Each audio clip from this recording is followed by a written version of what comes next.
तर नमस्कार मित्रांनो, मी तुमच्या सर्वांचा लाडका हर्षद चव्हाण. रोजच्या प्रमाणे तुमचा भाऊ जिमला नाही गेला आणि आता सोमवारपर्यंत जिमला जाणारही नाही. कारण की आपले सध्या प्रॅक्टिकल चालू आहे. सकाळी सकाळी झोपेमधून उठल्यानंतर आपण बघितलं बाहेर तर पूर्ण ढगाळ वातावरण झालं होतं भाऊ. आणि आम्हा शेतकऱ्यांच्या पिकांसाठी हे वातावरण खूप घातक आहे. त्यानंतर आपल्याला जायचं होतं आपल्या कॉलेजला. मग काय चप्पल वगैरे घालून घेतलं, गॉगल खिशात ठेवून घेतलं आणि आपल्या ब्लॅक ब्युटीकडे निघालो. ब्लॅक ब्युटी डायरेक्ट तुमच्या भाऊने पुसून वगैरे ठेवली होती. तर कशी दिसत होती आपली ब्लॅक ब्युटी कमेंट मध्ये नक्की सांगा. निघालो मग आमच्या चौवा गावातून डायरेक्ट दैवडला जाण्यासाठी. आज आपलं थोडंसं लेट प्रॅक्टिकल होतं, म्हणजे 11:30ला प्रॅक्टिकल होतं, म्हणून तुमचा भाऊ हळूहळू जात होता 40च्या स्पीडने. जर तुम्ही एखाद्या नातेवाईकाच्या घरी पाहुणे म्हणून गेले तर तिथून निघायच्या वेळी ते पाहुणे म्हणतात आता परत येणार कधी, आणि ही आहे नदी.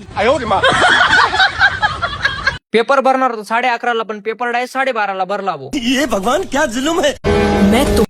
तर जयशंकर मित्रांनो, आता आपण भेटू डायरेक्ट पेपर संपल्यानंतर. मग आपला 12:30ला भरलेला पेपर डायरेक्ट 3:30ला सुटला भाऊ. मग निघालो मग घराकडे, कारण की आज आपल्याला थोडीशी घाई होती, कारण की घरी जाऊन आपल्याला खरबूजला फवारा मारायचा होता. मग काय घरी आल्यावर लगेच कपडे बदलून घेतले आणि कामाला सुरुवात केली. म्हणजे दरवेळेसारखी फवारायची नळी तुमचा आरशाच्या वेळी घेऊन चला होता फवारा मारायला. मग काय पॅन्ट वर करून नळी चालू करून केली भाऊ सुरुवात फवारा मारायला. फवारा तर पूर्ण मारला गेला, पण फवाऱ्याची नळी मी काढून आणली होती म्हणून परत ठेवायची जबाबदारी माझीच होती. तर मला बऱ्याच भावांची मेसेज आली की भाऊ आपण जुगाड कशा प्रकारे बनवला आहे, तर ते या प्रकारे बनवला आहे, तुम्ही बघू शकता. मग आपल्या सय्याराला त्याच्या पूर्ण टीमला आजाद करून दिलं दाणे वगैरे खायला. त्यानंतर मी आणि काका निघालो सटाण्याला, कारण की आपल्याला कांद्यांसाठी घ्यायचं होतं औषध. मग आपले औषध वगैरे घेतले गेले आणि ते कोणते औषध घेतले ते तुम्हाला उद्याच्या ब्लॉग मध्ये सांगतो. त्यासाठी हर्षद चव्हाण याला फॉलो, लाईक, शेअर नक्की करा. धन्यवाद.